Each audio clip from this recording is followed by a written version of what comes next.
Looks like she's ready to cast a spell on anyone who wants to steal her shoes.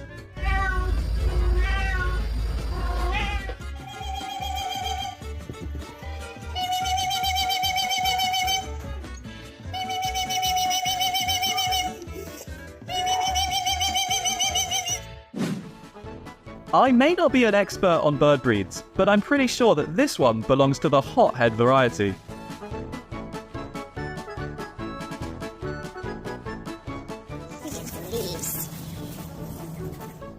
Turns out this is how opossums are supposed to use their tails.